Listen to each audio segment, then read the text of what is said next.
हाँ जी बच्चों, कैसे हैं आप लोग। तो आज की जो क्लास है वो लॉज ऑफ मोशन के डीपीपी के सॉल्यूशन पे बेस्ड है। डेली प्रैक्टिस प्रॉब्लम शीट जो हम लोगों ने आपको दी होती है, डीपीपी टॉपिक वाइज डिसाइडेड होती है। डीपीपी जो पहली हम लोग आज डिस्कस कर रहे हैं लॉज ऑफ मोशन के चैप्टर में से, वो centripetal force centripetal acceleration topic पे बेस्ड है। जो भी डीपीपी में आज डिस्कस कराऊंगा उसका पीडीएफ आपके डिस्क्रिप्शन में पीडीएफ फॉर्म उसका अवेलेबल होगा, तो आप वहां से भी डाउनलोड कर सकते हैं। और न्यूमेरिकल को करने की शर्त, डीपीपी को करने की शर्त यही होनी चाहिए कि एक बार अपने आप सॉल्व करके देख लो, एक बार उसको अपने आप विजुलाइज कर लो तो और बेहतर समझ में आएगी। ऐसा नहीं है कि मैं आपको बोल रहा हूं कि पहले आप पढ़कर आओ, ऑफकोर्स होना ही चाहिए, लेकिन अगर आप पहले अपने आप एक बार कर लोगे तो आपको ज्यादा बेहतर समझ में आएगा, क्योंकि आप थोड़ा क्वेश्चन से अपने आप जूझ चुके होंगे, लड़ चुके होंगे, और ये बहुत जरूरी होता है। न्यूमेरिकल के साथ एक बार लड़ना जरूरी होता है। 90% बच्चे फिजिक्स में लड़ न्यूमेरिकल से ही रहे होते हैं, तो इसलिए मैं कहूंगा कि एक बार आप न्यूमेरिकल एक बार अपने आप ट्राई करेंगे, उसके बाद ये सोल्यूशन को देखना शुरू करें। तो शुरू करते हैं डीपीपी 1। पहला डीपीपी आ रहा है and this is based on you can say circular motion, या बिकॉज सर्कुलर मोशन जब होता है तो उस पर ऑफकोर्स सेंट्रीपीटल फोर्स लग रहा होता है और उसकी एक्सेलरेशन जो होती है वो सेंट्रीपीटल एक्सेलरेशन होती है। तो ये जो डीपीपी है वो सेंट्रीपीटल फोर्स या एक्सेलरेशन पे बेस्ड है, और जो मोशन होगा यहां पे वो होगा सर्कुलर, तो सर्कुलर मोशन पे बेस्ड भी बोला जा सकता है। तो शुरू करते हैं डीपीपी का पहला सवाल। सवाल यहां पे लिखा है, there is a stone of mass 4 kilogram which is attached to a string of 10 centimetre length and is whirled in a horizontal circle. Calculate the maximum velocity with which the stone can be drilled in the string which can stand with the maximum tension of 160 Newton. सबसे पहली बात, यहां पे जो circle दे रखा है वो horizontal है, वो वर्टिकल नहीं है। सर वर्टिकल होता तो बातें अलग होती। वर्टिकल सर्कल के अंदर आप हमेशा ध्यान रखिएगा, यहां पे अगर मैं ड्रॉ करूं तो वर्टिकल सर्कल में लोअर मोस्ट पॉइंट पे और अपर मोस्ट पॉइंट पे वेलोसिटी जो होती हैं वो अलग अलग होती हैं। अगर हम लोग कंपेयर करें तो लोअर मोस्ट पॉइंट पे वेलोसिटी होती है √5 g r और अपर मोस्ट पॉइंट पे वेलोसिटी होती है √g r, जबकि हॉरिजॉन्टल सर्कल में ऐसा कुछ भी नहीं होता। हॉरिजॉन्टल में यानी ऐसे घूमती है तो हर जगह वेलोसिटी क्या होती है, सेम होती है। यहां पे क्या होती है, अलग अलग होती है। ये मैं आपको इसलिए करा रहा हूं बिकॉज ये स्पेसिफिकली ये केस बहुत इंपॉर्टेंट है कि साहब वेलोसिटी पता होनी चाहिए, बिकॉज जब आगे भी कहीं ना कहीं काम आएगी। तो आपने वर्टिकल सर्कल पढ़ा है नहीं पढ़ा है, देखो मैंने तो वीडियो लेक्चर डाला था और अपने सीबीएसई में पढ़ाया है, लेकिन जिन्होंने नहीं पढ़ा है मैं बता दूं कि वर्टिकल सर्कल जरूर पढ़ लेना। कई स्कूलों में डिलीट करा दिया था कि ये सिलेबस का पार्ट नहीं है, बट वो इंपॉर्टेंट पार्ट है बिकॉज वो आगे भी काम आएगा। जेई में, नीट में बहुत ज्यादा काम आता है। खैर, तो वर्टिकल सर्कल का फॉर्मूला मैंने लोअर मोस्ट पॉइंट और अपर मोस्ट पॉइंट पे उसके वेलोसिटी बता दी है, बिकॉज हम तो बात कर रहे हैं किसकी, हम बात कर रहे हैं हॉरिजॉन्टल की। So let me draw horizontal circle. तो यहां पे जो सिनेरियो है बच्चों वो ये है कि एक रस्सी है आपके पास, एक स्ट्रिंग है, उस स्ट्रिंग पे एक 4 किलोग्राम का मास लटका दिया और ऐसे घुमा रहे हैं। तो चलो घुमाओ, तो हमने ऐसे घुमाना शुरू किया और ये ऐसे घूम गया। एक बात जो आपको हमेशा याद रखनी है, और मैं हमेशा अपने हर सर्कुलर मोशन के लेक्चर में बोलता हूं, एक स्टेटमेंट है उसको याद रख लेना कि जब तक बॉडी पे सेंट्रीपीटल फोर्स लगेगा नहीं, बॉडी सर्कुलर मोशन करेगा नहीं। बिल्कुल दशरथ मांझी वाला स्टाइल है ये, कि जब तक सेंट्रीपिटल फोर्स लगेगा नहीं बॉडी का सर्कुलर मोशन होगा नहीं। तो ये क्या कॉन्सेप्ट है सर, कि कभी भी कोई भी बॉडी अगर सर्कुलर मोशन में घूम रही है तो यानी कि पक्का है उसके ऊपर सेंट्रीपिटल फोर्स लग रहा होगा। वो फोर्स कौन लगा रहा होगा ये अलग बात है। जैसे कि हम लोग एग्जांपल लेते हैं, हम बात करते हैं सन की और अर्थ की, तो क्या अर्थ सन के अबाउट घूमती, हां सर घूमती है। तो क्या अर्थ पे भी सेंट्रीपिटल फोर्स लगता है, हां सर लगता है। कौन लगाता है, कि सर अर्थ के ऊपर सन की तरफ एक ग्रेविटेशनल फोर्स ऑफ अट्रैक्शन होता है। अट्रैक्शन वो जो सन प्रोवाइड करा रहा है, वो gravitational force of attraction he centre की तरफ एक फोर्स लगाएगा, जिसको हम लोग बोलेंगे सेंट्रीपीटल एक्सेलरेशन। इसको बोलेंगे हम लोग सेंट्रीपीटल एक्सेलरेशन या सेंट्रीपीटल फोर्स जो कि सेंटर की तरफ लगेगा। सॉरी, एक्सेलरेशन बोलो, फोर्स बोलो। तो वो फोर्स जो सन लगा रही है अर्थ पे, वो टुवर्ड्स द सन लगा रही है, उस फोर्स को क्या बोलेंगे, सेंट्रीपिटल फोर्स। और वो centripetal force is provided by what, by the gravitational force between sun and earth. एक और एग्जांपल ले लेता हूं, जैसे कि मान लीजिए दोबारा से, मान लीजिए कि मेरे पास एक न्यूक्लियस है, यहां पे इलेक्ट्रॉन है, मुझे पता है इलेक्ट्रॉन रिवॉल्व कर रहा होता है, इलेक्ट्रॉन जो है सर्कुलर पाथ में न्यूक्लियस के अबाउट घूम रहा होता है, तो इलेक्ट्रॉन इसके अबाउट घूम रहा है, यानी कि यहां पे सर्कुलर मोशन हो रहा है, तो इलेक्ट्रॉन पे क्या लग रहा होगा, इलेक्ट्रॉन पे पक्का पक्का क्या लग रहा होगा, इलेक्ट्रॉन पे लग रहा होगा सेंट्रीपिटल फोर्स, यानी कि इस तरफ। कौन प्रोवाइड कराएगा, अरे इस पे पॉजिटिव चार्ज है, इस पे माइनस चार्ज, नेगेटिव चार्ज है, तो इनके बीच में अट्रैक्शन होगा, वो इलेक्ट्रोस्टैटिक फोर्स ऑफ अट्रैक्शन ही क्या प्रोवाइड कराएगा, सेंट्रीपिटल फोर्स। और जब सेंट्रीपिटल फोर्स लगेगा तो ये सर्कुलर मोशन में घूमेगा। तो जब भी कोई भी बॉडी सर्कुलर मोशन एग्जीक्यूट कर रही होती है, उस पर सेंट्रीपिटल फोर्स लग रहा होता है। ये एक मास है 4 किलोग्राम का, उसे एक रस्सी पे बांध दिया, उसे एक रस्सी पे बांध दिया, इसकी लेंथ दे रखी कितनी, 10 सेंटीमीटर। अब ये सर्कुलर पाथ में घूमने लगा। अब जब मैं किसी मास को रस्सी से बांध के ऐसे घुमाता हूं तो उस पे सेंट्रीपिटल फोर्स तो पक्का लग रहा होगा, लेकिन यहां कौन है, तो यहां पे है sir tension in the string. जब रस्सी को खींचते हैं, बिकॉज घुमाएंगे तो रस्सी में तनाव आ जाएगा, वो टेंशन, वो फोर्स इन द स्ट्रिंग हमेशा अवे फ्रॉम मास होती है। कहां से होती है, अवे फ्रॉम मास होती है। तो हमने बोला साहब इस रस्सी में टेंशन है, हाँ है, कहां है, अवे फ्रॉम मास, यानी कि इसके इस तरफ, यानी ये सेंटर की तरफ ले जा रहा है, यानी कि टेंशन क्या प्रोवाइड करा रहा है, टेंशन प्रोवाइड करा रहा है सेंट्रीपिटल फोर्स। तो यहां लिख देता हूं कि here tension must be providing centripetal force, must be providing centripetal force. तो सेंट्रीपिटल फोर्स कौन प्रोवाइड करा रहा है, टेंशन यहां पे सेंट्रीपिटल फोर्स प्रोवाइड करा रहा है। खैर सवाल क्या पूछा हुआ है, सवाल हमें बोला हुआ है calculate the maximum velocity with which stone can rolled. हमें वेलोसिटी निकालनी है बच्चों यहां पे। तो जो भी वेलोसिटी से वो घूम रहा है, मान लीजिए v है, उसको v मैक्स भी बोल सकते हैं अपन, इसको सिंपली v भी बोल सकते हैं, आपको जो भी कंफर्टेबल लगे आप वो शब्द इसमें इस्तेमाल कर सकते हो। तो खैर, तो tension is providing centripetal acceleration, ये सेंट्रीपिटल फोर्स, यानी कि t इक्वल टू कितना हो जाएगा, mv स्क्वायर अपॉन में r हो जाएगा। और अगर आप ध्यान से देखें, इस सर्कुलर पाथ का जो रेडियस है, वो मेरा लेंथ ऑफ द स्ट्रिंग है, यानी t इक्वल टू कितना आ जाएगा, ये आ जाएगा mv स्क्वायर बाय r, और या फिर mv स्क्वायर अपॉन में l। तो टी एल अपॉन में m कितना आ जाएगा, ये आ जाएगा v स्क्वायर, यानी v कितना आ जाएगा, under root of T L upon में m। Now we know the values, tension हमें दे रखी है, मैक्सिमम कितनी है 160, एल दे रखा है हमें कितना, 10 सेंटीमीटर, सेंटीमीटर को मीटर में कन्वर्ट कर लेंगे, और m जो दे रखा है हमें कितना दे रखा है 4, तो वैल्यू डाल देते हैं। t की वैल्यू होगी 160 इंटू 10⁻⁻² डिवाइड बाय मास की वैल्यू कितनी है 4, सॉल्व करा, ये निकल कर आएगा 20 मीटर पर सेकेंड। Easy question. सो यहां पे मैंने सिर्फ इस क्वेश्चन को सॉल्व नहीं कराया, मैंने कोई कॉन्सेप्ट दिया, आप कॉन्सेप्ट समझा करो। देखो क्वेश्चन को मत देखा करो कि ये क्वेश्चन एग्जाम में आ जाएगा तो ऐसे सॉल्व कर लेंगे। इस क्वेश्चन में लगेगा एक कॉन्सेप्ट को देखो कि हाँ, जब भी बॉडी सर्कुलर मोशन एग्जीक्यूट कर रही होती है, तो सर्कुलर मोशन एग्जीक्यूट करते हुए वो एक सेंट्रीपिटल फोर्स एक्सपीरियंस करती है। वो सेंट्रीपिटल फोर्स प्रोवाइड कराने वाला कौन है, हमें बस ये देखना होता है। ठीक है, क्वेश्चन नंबर 1 हो गया। अगले सवाल पर चलते हैं। क्वेश्चन नंबर 2 बच्चों यहां पे लिखा है अ ग्रामोफोन डिस्क। ग्रामोफोन पुराने जमाने में होता था, वो डिस्क नहीं होती थी, उसमें सीडी घूमती थी, उसमें स्पीकर लगा होता था। सो इस तरीके का एक सिस्टम है। Gramophone disc rotates at 60 RPM. Now बोल रहा है रोटेट्स, बट दे रखा है क्या 60 आरपीएम। आप सबको मालूम होना चाहिए 60 आरपीएम का फुल फॉर्म हो जाएगा 60 रिवॉल्यूशंस पर मिनट, एंड 60 रिवॉल्यूशंस पर मिनट का मतलब हो गया इट इज अ फ्रीक्वेंसी। तो ये मेरे पास एफ दे रखा है बच्चों, ये क्या है, एफ दे रखा है। तो 60 आरपीएम यानी मैं से लिख सकता हूं 60 अपॉन में 60 आरपीएस, मैंने इसको सेकंड में कन्वर्ट कर लिया, तो ये हो गया कितना 1 RPS.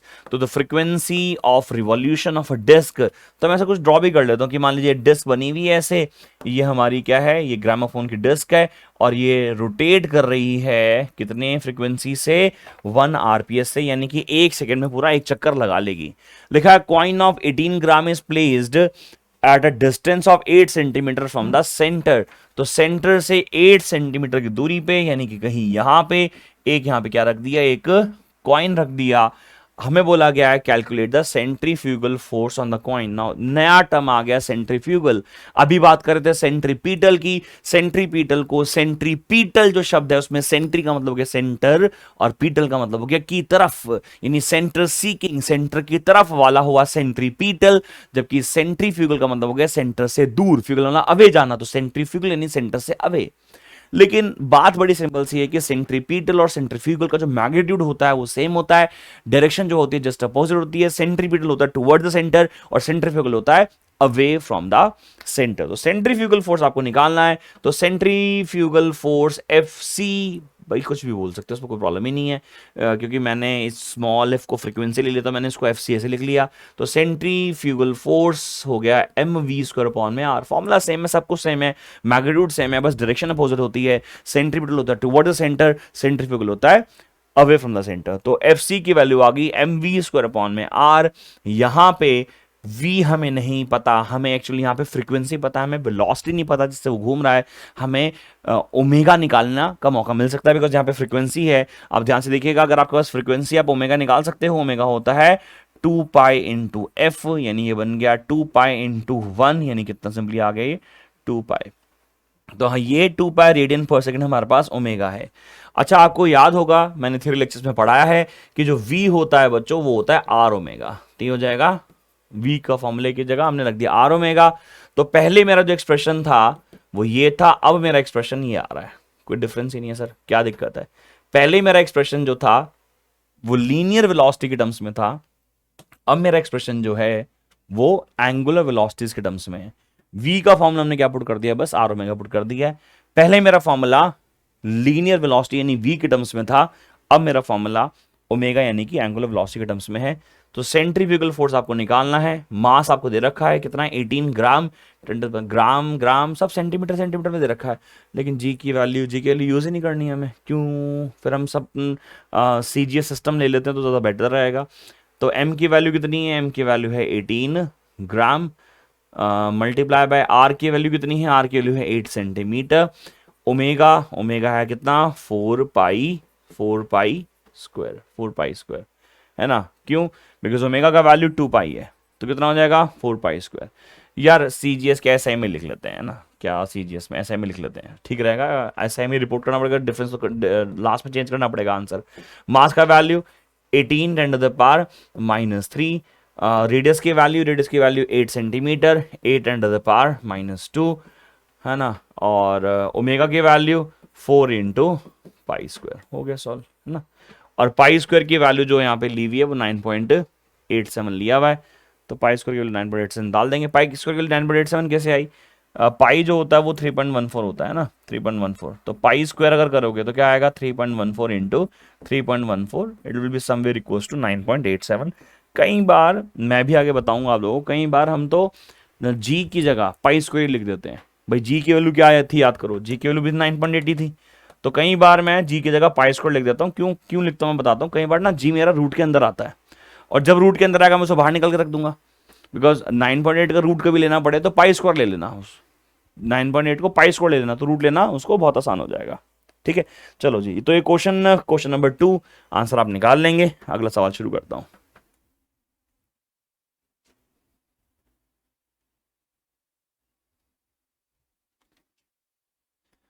Question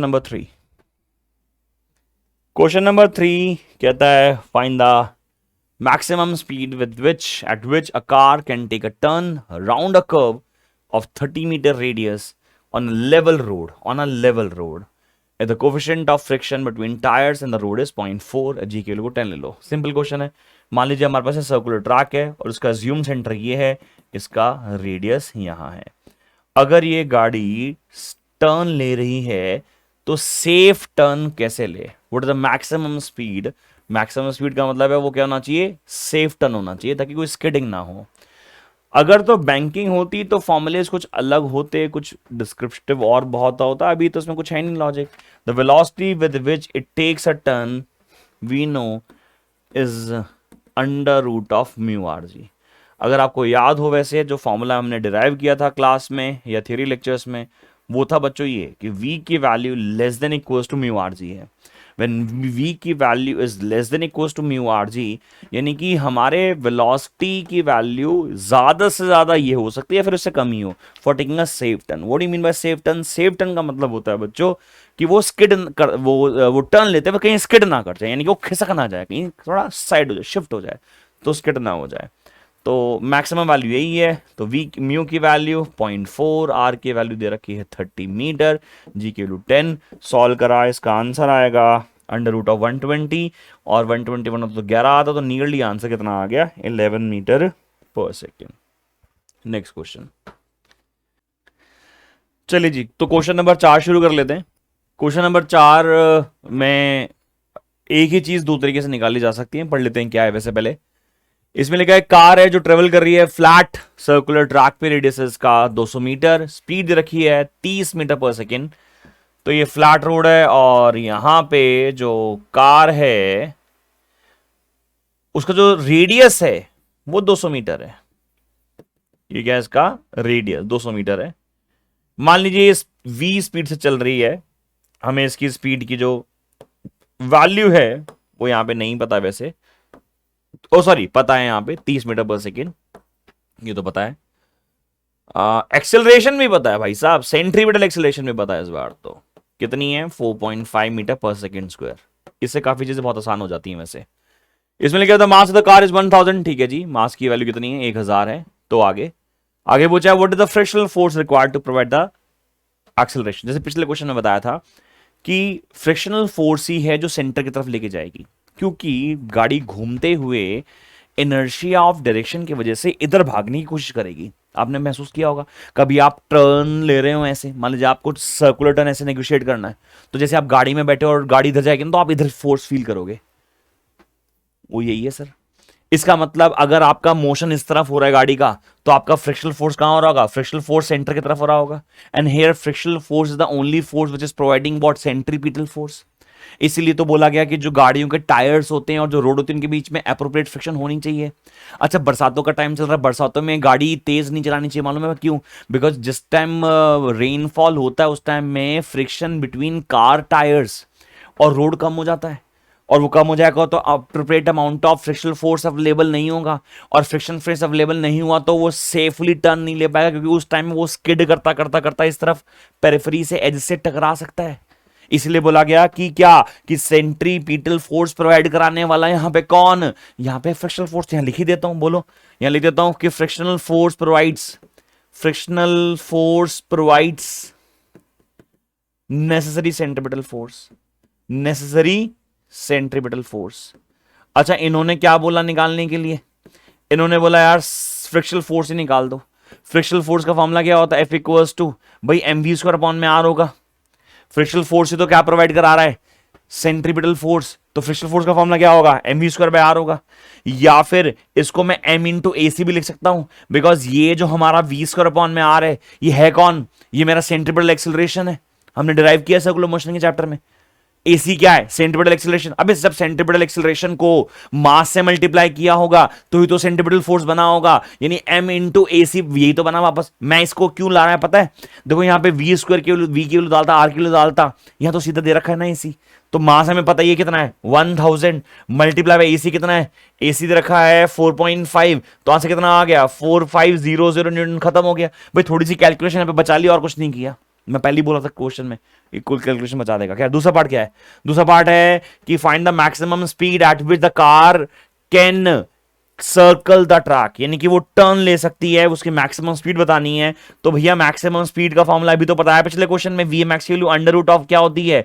mu R G होती है। म्यू की वैल्यू 0.8, रेडियस दे रखा है 200, जी की वैल्यू लेने के लिए नहीं बोला, हमने लेते हैं 9.8। सॉल्व कराइए, आया 39.6 मीटर पर सेकेंड। 39.6 मीटर पर सेकेंड। सिंपल क्वेश्चन है, छोड़ रहा हूं, आगे सवाल पे आ जाओ। अगला सवाल, क्वेश्चन नंबर 5। नेक्स्ट क्वेश्चन देखो क्या लिखा है। नेक्स्ट क्वेश्चन लिखा है there are two small wooden blocks that are placed on a circular rotating table of radius of 1 meter at a distance of 10 centimeter and 60 centimeter from a center of the table। सही है। आगे क्या लिखा था? Table is rotating with angular velocity of 4 radian पर second, वो about the axis of the rotation out of these two blocks, which one continues to revolve with the table. Now this question is exactly same as of the NCERT Beck exercise question. उसका बिल्कुल copy question है ये। इस question में बोल रखा है कि टेबल है, मान लीजिए जैसे हम टेबल बना लेते हैं, ये टेबल है, अब पता नहीं क्या बना है, मुझसे 4 पैर बनाना था, पता नहीं क्या बना है, चलो कोई नहीं। तो ये हमारी टेबल है, ये बीच वाले हटाया तो बड़े गंदे से लग रहे हैं, ये हटाया, सर्कुलर टेबल ही है। अब ये जो टेबल है बच्चों, ये रोटेट कर रही है, ये टेबल जो है रोटेट कर रही है इस एक्सिस के अबाउट, ऐसे घूम रही है, ऐसे घूम रही है ओमेगा वेलोसिटी से, मान लीजिए। अच्छा वो दे भी रखी है एंगुलर वेलोसिटी 4 रेडियन पर सेकेंड। इस बार फ्रीक्वेंसी नहीं दे रखा, पहले क्वेश्चन में फ्रीक्वेंसी दे रखा था एक बार, रिवॉल्यूशन पर मिनट, अभी क्या है रेडियन पर सेकेंड डायरेक्टली दे रखा है, ओमेगा दे रखा है। ओमेगा कितना है हमारे पास, ओमेगा यहाँ पे 4 रेडियन पर सेकेंड। हमें बोला कि यहाँ पे 2 वुडन ब्लॉक्स रखे, एक वुडन ब्लॉक यहाँ रख दिया, मान लो एक वुडन ब्लॉक यहाँ रख दिया, एक रखा 10 सेंटीमीटर पे, एक रखा 6 सेंटीमीटर पे। हमें बताना है कि इनमें से कौन सा जो है टेबल के साथ साथ घूमेगा। देखो टेबल के साथ सिर्फ वही ब्लॉक घूमेगा जिसपे एप्रोप्रिएट अमाउंट का सेंट्रीपिटल फोर्स लगता रहे। अगर कोई ऐसी स्थिति आ गई कि हमारे ब्लॉक पे, भाई हमारा टेबल घूम रहा है, सर्कुलर मोशन हो रहा है, यानी ब्लॉक का भी सर्कुलर मोशन हो रहा होगा, अगर मुझे सर्कुलर मोशन एग्जीक्यूट करना है तो मुझ पे क्या लगना चाहिए, सेंट्रीपिटल फोर्स। और अगर एप्रोप्रिएट अमाउंट का सेंट्रीपिटल फोर्स लगता रहा तो कोई दिक्कत ही नहीं है, बॉडी का सर्कुलर मोशन होता रहेगा। तो यहां पे हम क्या कर रहे हैं, पहले सबसे पहले मैं यहां दोबारा से लिख देता हूं कि here frictional force provides what, provides centripetal force on wooden blocks. तो वुडन ब्लॉक्स पे जो सेंट्रीपिटल फोर्स है वो कौन प्रोवाइड कराएगा, वो फ्रिक्शनल फोर्स प्रोवाइड कराएगा। फ्रिक्शनल फोर्स का formula F that must be greater than equals to mv square by r. भाई फ्रिक्शनल फोर्स कम नहीं पड़ना चाहिए, ज्यादा से ज्यादा होना चाहिए, तो इसलिए मैंने बोला frictional force is greater than equal to mv square by are. बोलो सही है।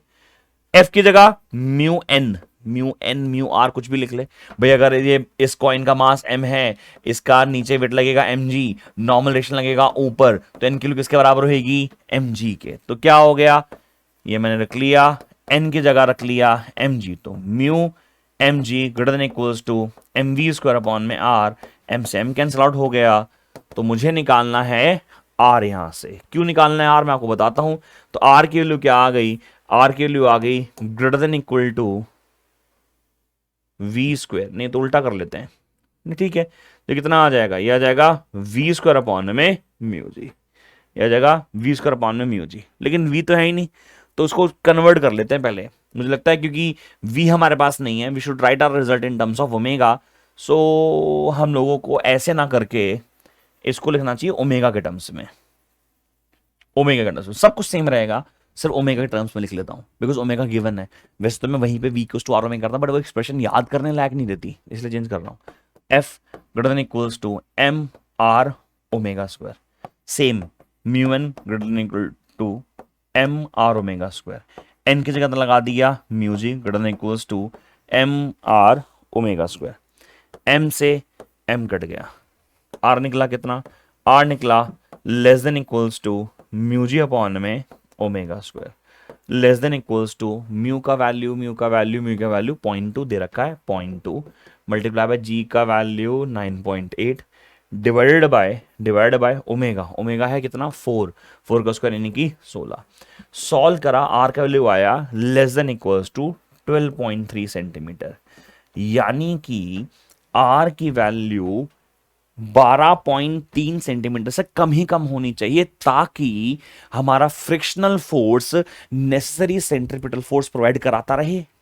लॉजिक है कि नहीं भाई। अगर हमारा आर का value less than equal to 12.3 centimetre है, यानी हमारा जो डिस्टेंस होना चाहिए उस ब्लॉक का फ्रॉम द सेंटर वो 12.3 तक या उससे कम ही कम होना चाहिए ताकि आपका frictional force necessary centripetal force provide करवाता रहे, ताकि आपका frictional force necessary centripetal force provide कराता रहे। इसका मतलब जो 2 कॉइन्स है उनमें से 10 सेंटीमीटर वाला 12.3 से कम है तो ये उसके साथ साथ घूमता रहेगा, बिकॉज इस पे नेसेसरी सेंट्रीपिटल फोर्स लगाता रहेगा। कौन? Frictional force. जबकि 60 वाला गिर जाएगा बिकॉज वो 12.3 से ज्यादा है। तो आंसर क्या लिखेंगे? Which one continues to revolve with the table, therefore 10 centimetre block at 10 centimetre, therefore block placed at 10 centimeter will continues to rotate with table। ठीक है, तो ये मेरा आंसर आ जाता है क्वेश्चन नंबर 5 का। अगला सवाल शुरू करते हैं। चलिए, तो जो नेक्स्ट सवाल बच्चों आ रहा है यहां पे, सिंपल सा सवाल है, वैसे पढ़ लेते हैं क्या लिखा है। इसमें लिखा है A sphere of mass 200 gram is attached to an inextensible string। inextensible होता है जो खिंचती नहीं है, मतलब उसकी लेंथ जो है कभी चेंज नहीं हो सकती। तो a sphere of mass 200 gram is attached to an inextensible string of length 130 centimeter whose upper end is fixed on the ceiling। The sphere is made to describe an horizontal circle। Calculate the periodic time of this conical pendulum and the tension in the string।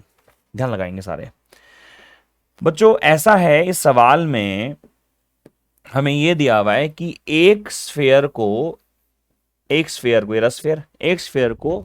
रस्सी से बांध के ceiling में जोड़ दिया। अब इस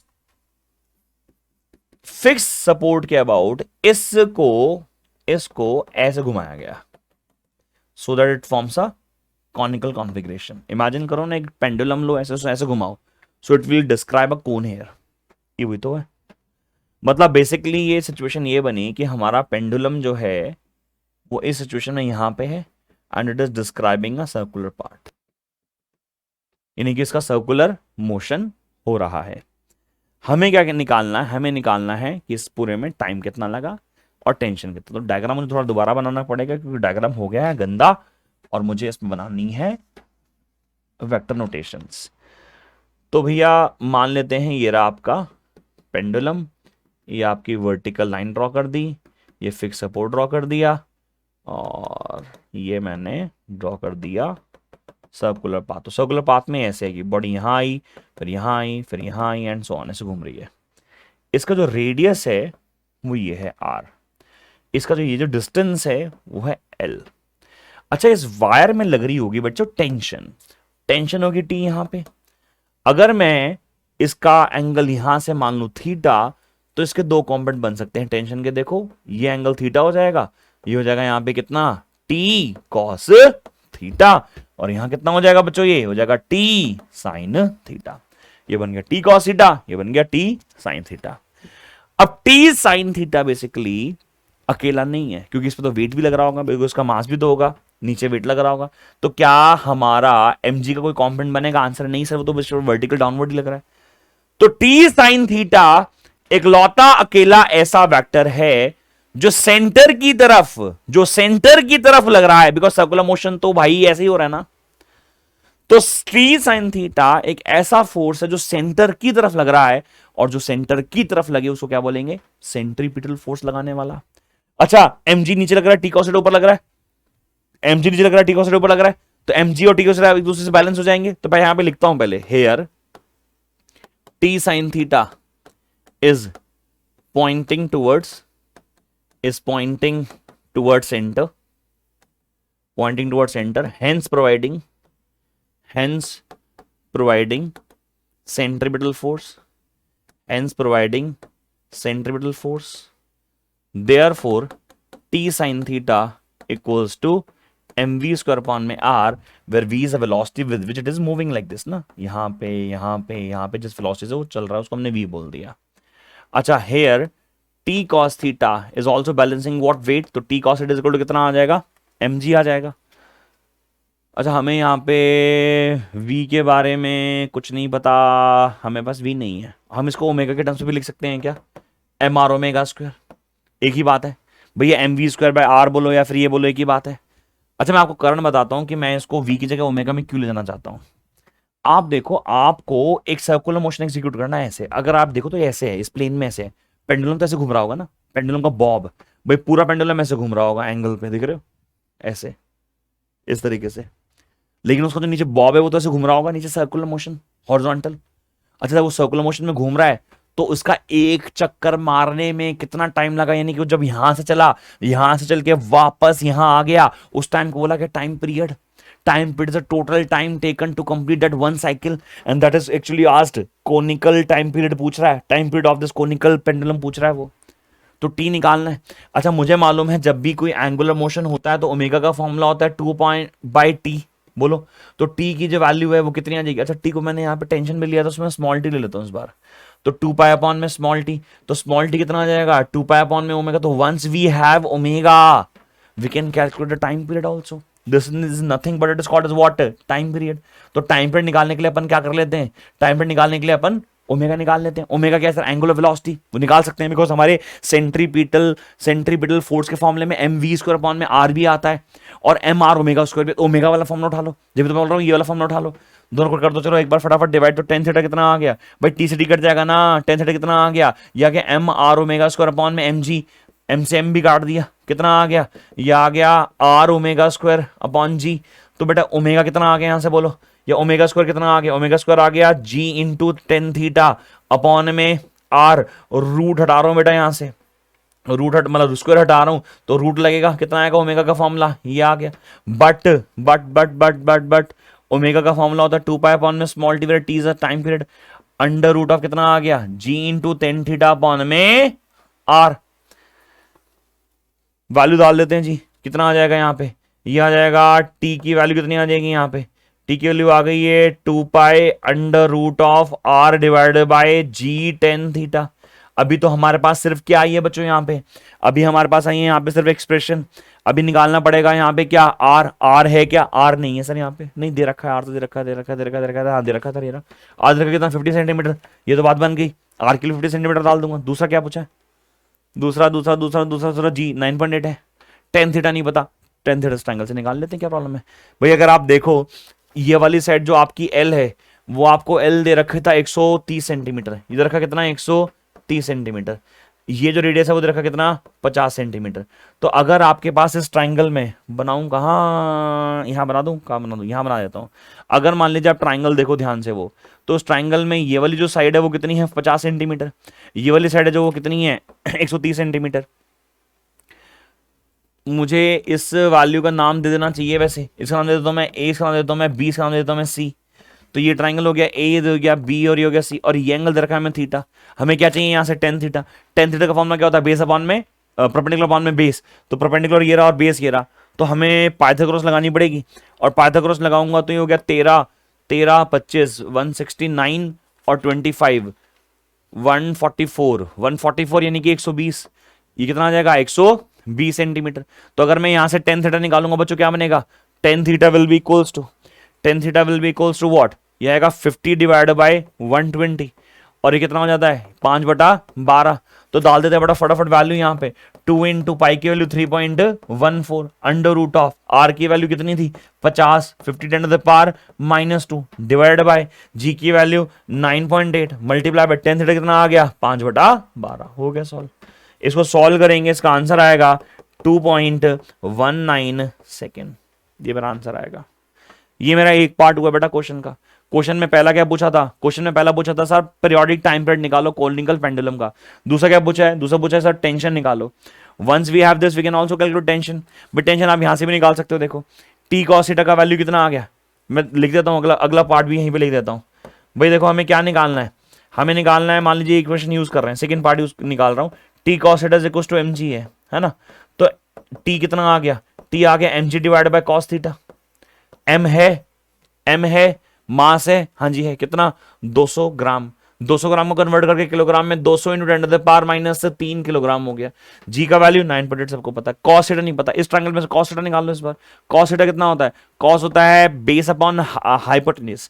तो बेस कितना है बच्चों? 120। हाइपोटेन्यूज कितना है? 130, यानी कितना आ गया? 12/13, 12 अपॉन में 13। तो यहाँ पे वैल्यू डाल देता हूँ। एम की वैल्यू बच्चों, एम की वैल्यू कितनी थी? 200 gram, 200 10 to the power -3 into 9.8 divided by cos theta. Cos theta कितना था? कॉस थीटा 12/13, तो 12 यहां आ गया, मल्टीप्लाई 13 यहां हो गया। ये मेरा आंसर आ जाएगा। सॉल्व करूंगा, इसको आंसर आएगा 2.12। बिकॉज ये टेंशन है, इसकी यूनिट कितनी आएगी? न्यूटन। Very good question.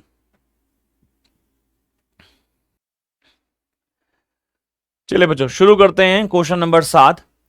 और यहां पे सवाल में लिखा है कि एक पार्टिकल है जो डिस्क्राइब करता है हॉरिजॉन्टल सर्कल, जो डिस्क्राइब करता है horizontal circle on a smooth surface of a inverted कोन। तो मेरे हाथ में आप देख रहे हो ये इन्वर्टेड कोन है, ठीक है ना, ये इन्वर्टेड कोन है, ये इसका वर्टेक्स हो गया। अब जो पार्टिकल है वो ऐसे घूम रहा है इस पे। अब इस पे जब वो पार्टिकल घूमेगा, इस पे जब पार्टिकल घूमेगा तो सर्कुलर पाथ ही तो होगा, बट घूम किस पे रहा है, कोनिकल पेंडुलम या कोनिकल कोन के सरफेस के ऊपर, इसके टिप पे। अब टिप पे घूमना भी बड़े अजीब सी बात है क्योंकि सरफेस तो अवेलेबल है ही नहीं। तो हम लोग मान लेते हैं, चलो ज्योमेट्रिकली मान लेते हैं कि ये मान लीजिए कोन है हमारे पास, और यहां पे मान लीजिए ये इसका सर्कुलर पाथ है, उसका रेडियस पे मैं मान लेता हूं कितना है, आर है। जब वो यहां पे कहीं प्रेजेंट होगा, इसका मास एम होगा, तो वेट नीचे एमजी लगी रहा होगा, पक्की बात है, वो तो वर्टिकल डाउनवर्ड ही होता है। लेकिन इस पे लगने वाला नॉर्मल डायरेक्शन कहां होगा, किसी को दिखाई नहीं देगा, क्योंकि वो तो डिपेंड करता है ना कि वो बिल्कुल सरफेस पे टिप पे बैठा है क्या, which is not possible actually. तो मान लेते हैं किसी भी आर्बिट्री डायरेक्शन में कि नॉर्मल डायरेक्शन यहां लग रहा है, फॉर एग्जांपल कहीं पे भी लग रहा है, हमें नहीं पता कहां लग रहा है, हमने बोल दिया कहीं एंगल पे लग रहा है।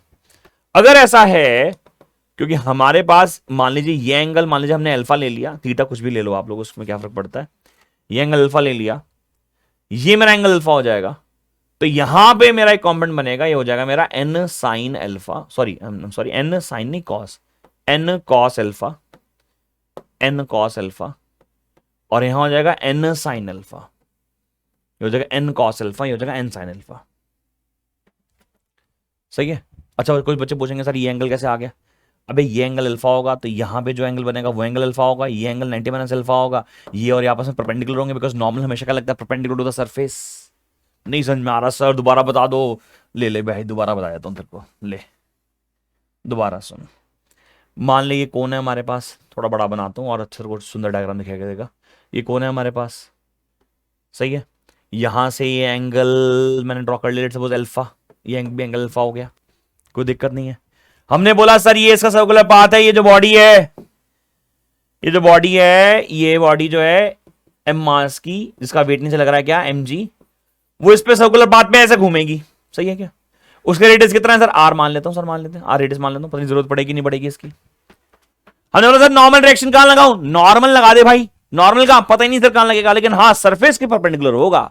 अब मान लीजिए सरफेस मान ले तो ऐसे ही ना, सरफेस ऐसे, तो उसका परपेंडिकुलर कौन होगा, इसका परपेंडिकुलर सर यहां होगा, देखो सर ये ऐसे लगा दिया मैंने, किसके, इस वाले के परपेंडिकुलर ड्रॉ कर दिया, नॉर्मल डायरेक्शन एन। अच्छा अगर मेरा ये एन हो गया, अगर मेरा ये एन हो गया, ये अल्फा है, तो ये भी एंगल अल्फा होगा। अच्छा ये वाला और ये वाला, तो ये 90 माइनस अल्फा होगा, और ये नॉर्मल और ये साइड जो है ये भी 90 डिग्री पे है, और अगर ये 90 डिग्री पे है तो क्योंकि ये 90 माइनस अल्फा है तो ऑफकोर्स ये भी अल्फा होगा।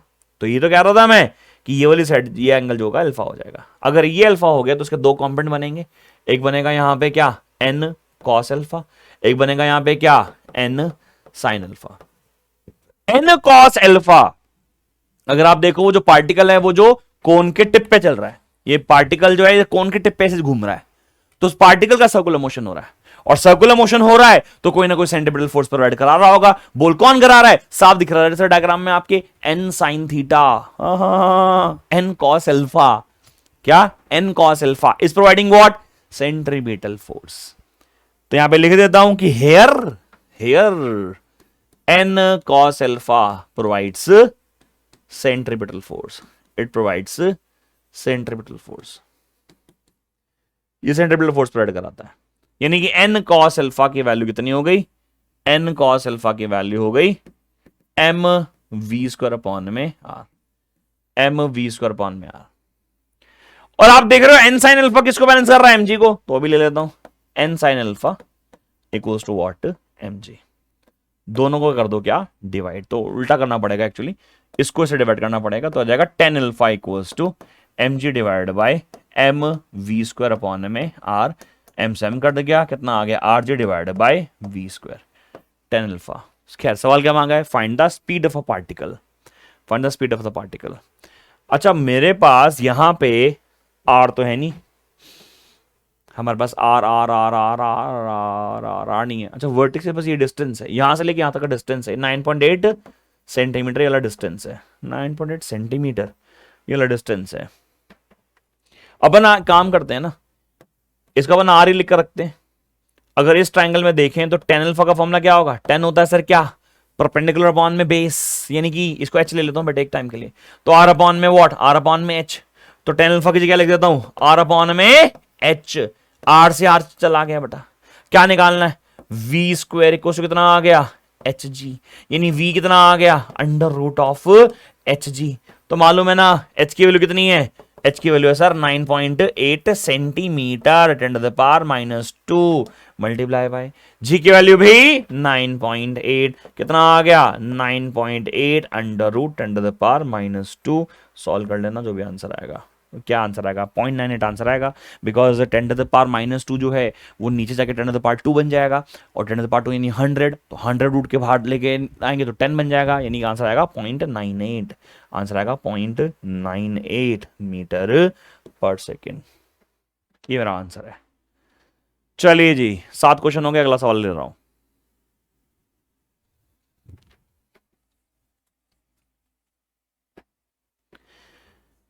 ओके अगला क्वेश्चन जो यहां पे आ रहा है बच्चों, ये बेंडिंग ऑफ साइकिलिस्ट पे बेस्ड है। बेंडिंग, आपको पता है कि जब भी कोई साइकिलिस्ट या मोटरसाइकिलिस्ट किसी टर्न को नेगोशिएट करता है, टर्न लेता है, तो हल्का सा बेंड कर जाता है। मैंने अपने 3 लेक्चर्स में आपको दिखाया भी था कि वो टर्न कर जाता है। तो इमेजिन कर लेते हैं, एक मैं थोड़ा सा एक विजुलाइज कर लेता हूँ, थोड़ा सा और सा समझ में आएगा कि मान लीजिए साइकिल है ये, या मोटरसाइकिल है, जो भी है, देखो एकदम साइकिल लग रही है एकदम बढ़िया, एकदम घंटी भी लगा दी मैंने यहाँ पे, देखो ट्रेन ट्रेन वाली है ना।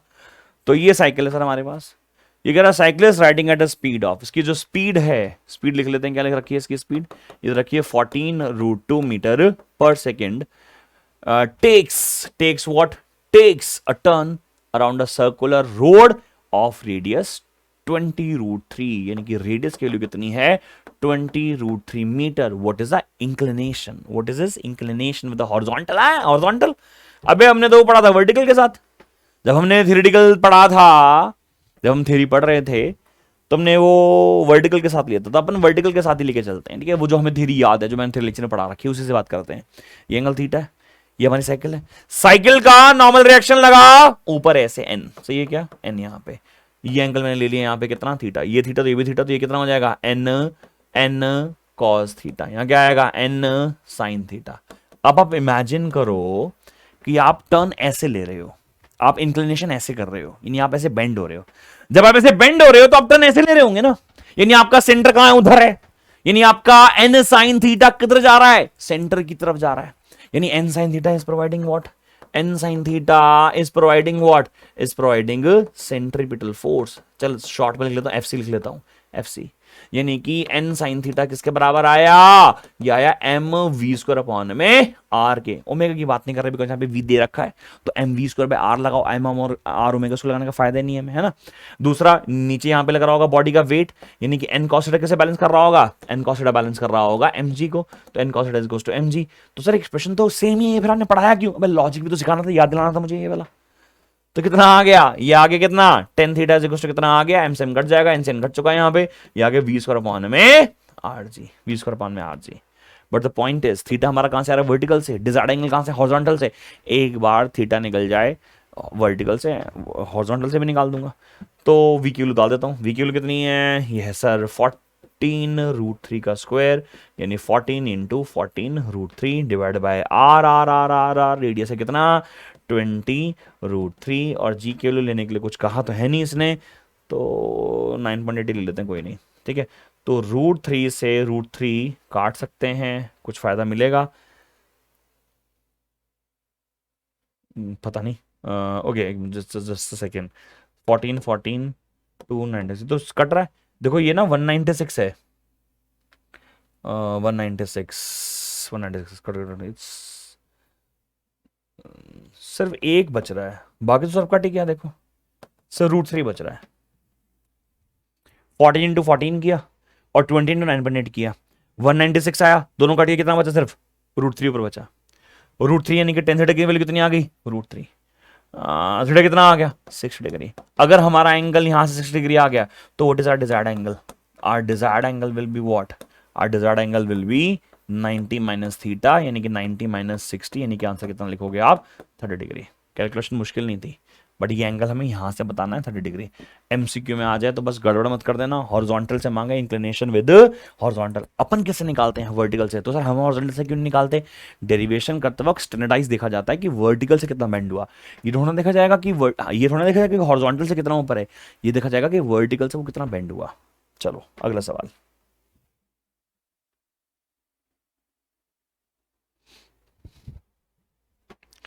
अगला क्वेश्चन है साइक्लिस्ट स्पीडिंग एट 6 मीटर पर second in a circle of 36 metre diameter okay, radius नहीं दे रहा, डायमीटर बोल रहा है। Makes an angle theta with the vertical bending पे अगेन बेंडिंग पे। What is the value of theta?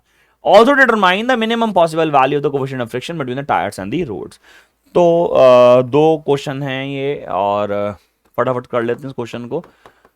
तो ये अगेन बेंडिंग पे बेस्ड क्वेश्चन है, तो सीधा मैं रिजल्ट यूज कर लेता हूं। Tan theta is equal to कितना था, वी स्क्वायर अपॉन में आर जी, और थीटा अगर आप देख रहे हो वो वर्टिकल के साथ है। अब तो वैल्यूज डाल देते हैं। v की वैल्यू 6 मीटर पर सेकंड, तो 6 का स्क्वायर हो गया। r की वैल्यू 18 हो गया ना, r के लिए 18 मीटर हो गया। 18 क्यों? बिकॉज डायमीटर 36 था, 36 का आधा किया कितना हो गया, 18 हो गया। तो 18 मल्टीप्लाई बाय जी की वैल्यू ले ली मैंने 9.8। सॉल्व करा, ये आ गया 36, ये आ गया 18, ये हो गया 9.8, यानी 2 डिवाइड बाय 9.8, यानी डेसिमल में आया 0.2040। तो टेन थीटा कितना आ गया 2040। देखो मैंने ना, जब मैं भी रिसेंटली मोशन प्लेन का लेक्चर पढ़ा रहा था आप लोगों को, मैंने तब भी बताया था 10-15 डिग्री 0.2679 या 0.267 होती है। इसको भी अपन प्रूव कर सकते हैं, कर ही दूं भाई। जैसे मान लीजिए 10-15 है, तो 10-15 को 10-45 माइनस 10-30 लिख सकते हैं। 10-45 माइनस 10-30, ये फॉर्मूला बन गया 10a माइनस बी का, 10a माइनस बी का, जिसका फॉर्मूला क्या होता है? इसका फॉर्मूला होता है 10a minus 10b divide by 1 plus 10a 10b। क्या बन गया? 10-45 की वैल्यू 1 माइनस 10-30 की value 1 by √3 divide by 1 plus 1 into 1 by √3, यानी technically √3 minus 1 divide by √3 plus 1। If you solve this, you will get this answer 0.26। मैंने ये value अब कई बार क्लास में बोला है कि एनसीईआरटी में बहुत ज्यादा यूज की जाने वाली कॉमनली यूज्ड वैल्यू 0.15 डिग्री है, तो इसकी वैल्यू 0.267, राउंड ऑफ करोगे तो 0.27 लिखना चाहिए अप्रोप्रिएटली, बट चलो ठीक है 0.267 0.26 लिख ले, ठीक है। फिर ये एंगल फिर ढूंढना पड़ेगा, मुश्किल लग रहा है मुझे, तो मैं कह रहा हूं कि यार थीटा इनवर्स में छोड़ दूं क्या? हाँ बिल्कुल सर, तो थीटा क्या कर दूं, 10 इनवर्स ऑफ कितना आ गया, 10 इनवर्स ऑफ 0.2040 आ गया, सिंपल है। थीटा कितना आ गया, 10 इनवर्स ऑफ 0.2040 आ गया। अगला क्या पूछा है, कोफिशिएंट ऑफ फ्रिक्शन। देखो जी, कोफिशिएंट ऑफ फ्रिक्शन का जो बड़ा सिंपल सा फॉर्मूला है, म्यू का फॉर्मूला हमेशा याद रखना, tan थीटा के बराबर होता है। म्यू का फॉर्मूला tan थीटा के बराबर होता है। ये बेसिकली कॉन्सेप्ट क्या है, ये कॉन्सेप्ट है बच्चों एंगल ऑफ फ्रिक्शन का। Theta if it is an angle of friction, always remember if theta is angle of friction, mu will be equal to tan theta of this. And in case of this, in case of when talk about the inclination or the bending of a cyclist with the vertical, mu is also tan theta. तो अपन क्या कर रहे हैं, बस tan theta में theta के लिए डाल दी tan inverse of 0.2040, so this will be tan inverse से खत्म हो जाएगा, या जाएगा 0.2040। ये मेरा mu का आंसर है। चलिए next question.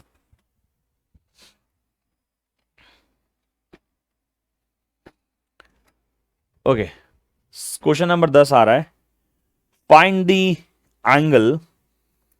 Angle through which a cyclist bends when he covers a circular path of 34.3 metre long. Oh radius नहीं दे रखा भाई लोग, ये कुछ अलग है।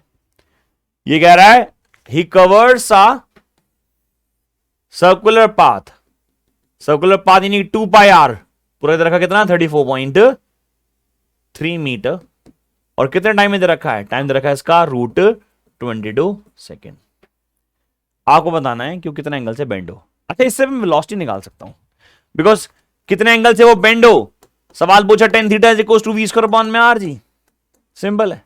तो अगर आपको टेन थीटा निकालना है तो आपको वी चाहिएगा, आर चाहिए आपको, आर भी नहीं दे रखा है यहां पे तो जी, तुम्हें मालूम है क्या निकालना पड़ेगा, इससे निकालना पड़ेगा बेटे। भाई जैसे अगर आप यहां टेक्निकली देखो तो 2 पाई आर इक्वल टू कितना है 34.3 है, यानी आर किसके बराबर है, आर है 34.3 डिवाइडेड बाय 2 पाई।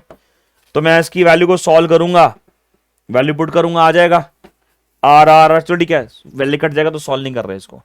अच्छा वेलोसिटी निकालना है, वेलोसिटी का फॉर्मूला क्या होगा, वेलोसिटी कैसे निकालूंगा भाई, वेलोसिटी निकालूंगा कितना होगा 2 पाई आर अपॉन में टी, 2 इंटू पाई, आर की वैल्यू कितनी है, आर की वैल्यू ये रही 34.3 डिवाइड बाय, ये क्या कर रहा हूं मैं, अरे इसकी वैल्यू सीधा डालनी चाहिए थी, क्या कर रहा हूं मैं, तो 2 पाई आर की वैल्यू 34.3 डिवाइड बाय टी की वैल्यू कितनी है √22, डाल देते हैं सारी वैल्यू उठा के, v की वैल्यू 34.3 डिवाइड बाय √22 का whole square divide by R की वैल्यू, आर की वैल्यू ये रही 34.3 divide by 2 pi multiply by 9.8।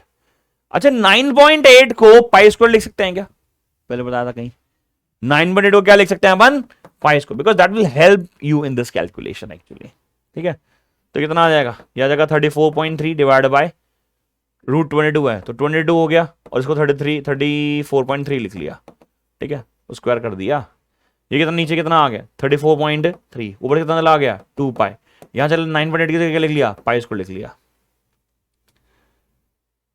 इस पाई को तोड़ लो, चलो पहले पाई से पाई काट दो, पाई से पाई काट दिया कितना आ गया, एक से काट दो कितना आ गया 34.3 multiply by 2 divide by 22 into पीछे पाई, पाई 22/7, 22 मुझे लगा कटेगा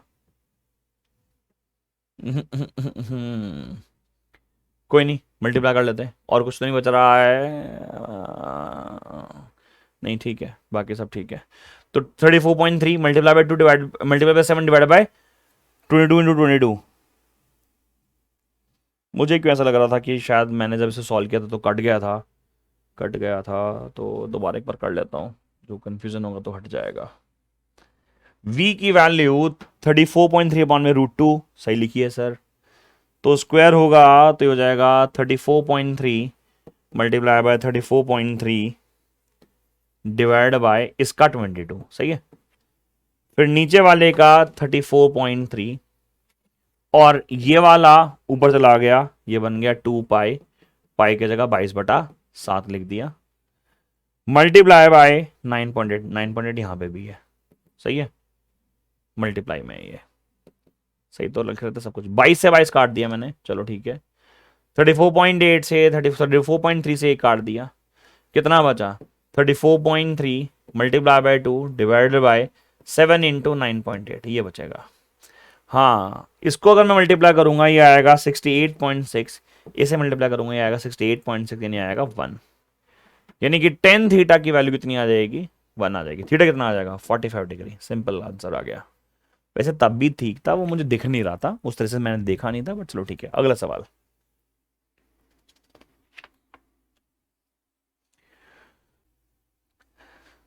चलो जी क्वेश्चन नंबर 11 शुरू करते हैं, और ये जो क्वेश्चन है ये अब बैंकिंग ऑफ रोड पे मैंने 2 क्वेश्चन डाले हैं, क्वेश्चन नंबर 11 और 12, एक मैं कराऊंगा एक आप अपने आप करेंगे, मैं आंसर बता दूंगा। क्वेश्चन नंबर 11 में बोला है कि मान लीजिए आप थोड़ी सी बैंकिंग कर दी है, यानी कि देखो लिखा हुआ है circular track race track of radius 300 metre is banked at an angle of, banking कर दी है, बैंकिंग का मतलब क्या था याद करो बच्चों, कि हमारी ये आउटरेज थी, इसको थोड़ा सा उठा दो, यानी आपका इंक्लिनेशन अब होना चाहिए, लेट्स सपोज यहाँ पे 15 डिग्री दे रखा है, और वैसे आप लोगों ने याद कर लिया बच्चों मेरे साथ, tan 15 आपने याद कर लिया, तेरे पास tan 15 है तो sin 15 cos 15 कुछ भी निकाल सकते हो, वैसे 10 ही चाहिए होगा तेरे को। tan 15 की वैल्यू थी 0.2679, इसको राउंड ऑफ करके अपन याद कर सकते हैं 0.27। चलो जी, तो हमारे पास यहाँ पे दे रखा है कि कोफिशिएंट ऑफ फ्रिक्शन है 0.2, हमें बताना है what is the optimum speed of a race car to avoid wear and tear on its tyre. सबसे पहले maximum speed for taking a safe turn, maximum speed for taking a safe turn is under root of r into g mu plus tan theta divided by 1 minus mu tan theta। ये हमारा formula है।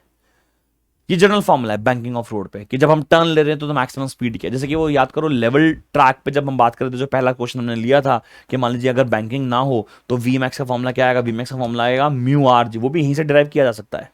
ये मैंने CBSE class में करा रखा है आप लोगों को।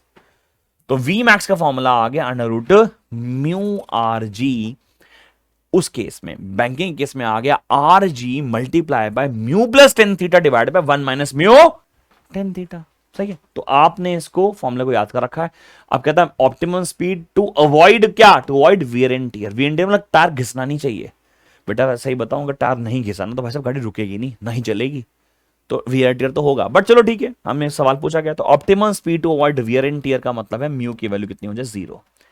To avoid what, to avoid wear and tear, to avoid wear and tear, कि सब टायर ना तो घिसना चाहिए ना खराब होना चाहिए, बिल्कुल नया रहना चाहिए। लेकिन अगर ऐसा हो गया तो वी मैक्स का फॉर्मूला क्या हो जाएगा, वी मैक्स का फॉर्मूला हो जाएगा under root of R G into tan theta, R G into tan theta. अब तेरे को 10-15 की वैल्यू तेरे को याद कर रखी है, 10-15 की वैल्यू तेरे को याद है कितनी है, 0.27 तो याद कर रखा तूने।